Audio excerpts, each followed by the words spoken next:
The following story has been brought to you by StoriesToInspire.org. I want to tell you a story about a Yid that said over when he was very old what happened to him when he was young. He was in Russia before World War I. He was already a 20-year-old in Russia. And when World War I broke out, Russia went and they grabbed every single walking human being that was over 16 years old and drafted them to the army. The matzav in Russia then was so bad, they didn't even have guns, they didn't have artillery, they were going there with swords and primitive weapons. And the match for the Germans was a joke. The Germans had tanks and they had guns and they were going like a real army. And the people knew that there's no way you can stand up against the German army. And what the Russians did was, they would take 10,000 soldiers and they would send them against the Germans. And yes, the Germans would shoot and tanks and just blow people out of the sky. But there was, out of 10,000, 4,000 of them were able to break the barrier and get behind the line.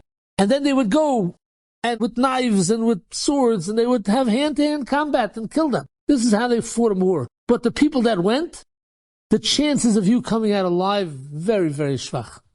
So this Yid, he was already 20 years old, and they chapped him, they brought him into the draft, and they gave him a sword with a knife, a switchblade, verstunken tools, and they tell him, okay, they sent him off towards the front lines, and they brought him into a big, big building that the Russians took over and kicked everybody who used to be there out, and they're waiting there, 10,000 soldiers are waiting. What are they waiting for? They're waiting for the general to come and give a pep talk before you go to the front lines to be Moise Nefesh for Mother Russia.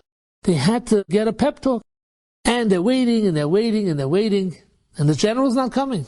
Meanwhile, this Yid sees the sun going down and down and down. And it's getting shkia. So he went to the corner, the side of the room, away from where everybody was. And it's a mincha. He stood up on the side and he started davening. He was so orangutan in davening, he tells himself, you know, this is probably the last mincha that I'm ever going to daven to the Rabbi Shalom. And he started to cry and he started to daven and he got so involved in Shemona Esrei that he didn't know what was going on around him. Meanwhile, the general came and the general started talking and giving his rah-rah speech. And in the middle of the rah-rah speech, the general notices that there's some Jew on the corner swinging back and forth, praying, chutzpah. In the middle of talking, ich red, everybody else came and gave me COVID. And general, and this guy is ignoring me, he's hanging around the other thing. Stopped the speech, called over two soldiers, his Mesharsim. He says, take that Jew that's not coming here and giving me the proper respect, court-martial him, send him to the judge. He's got to go to a court case. He's going to get court-martialed, he's going to get killed. So the two soldiers went and they chapped this Yid and they took him and they schlepped him and they threw him into the gulag that they had over there, the jail. And he's waiting. He's there for 3-4 days. Finally, the judge comes. He thinks to himself, he says, listen here, this Avera that I did, I don't get a defense minister. I don't probably even get to talk. They're just going to kill me. So why should I go and try to argue with the judge? They're going to kill me anyway. So what's going to save me? The only thing that might save me is davening. Tefillah to Rabbi Shalom. So he decides that during the entire trial that they're going to have there, he is just going to daven. The judge, the judge came and said, okay, who's next? They bring this Yid in. The judge reads the charges against the guy, and he says, young man, soldier, what's your name? And he says, Lamnatseach Mizmor David. And the judge says, what's your rank? The judge tells him, you have anything to say in your own defense? The judge turns to his secretary over there and says, this guy is out of his pick of mind.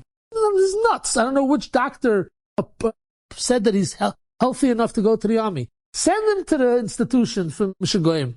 They sent him to their Bellevue, whatever it was, and he arrived at the hospital, and they're so backwards over there that it took them 3 weeks till a doctor was able to come and evaluate him. The doctor evaluated him and evaluated him and says, "You're a gesundter guy.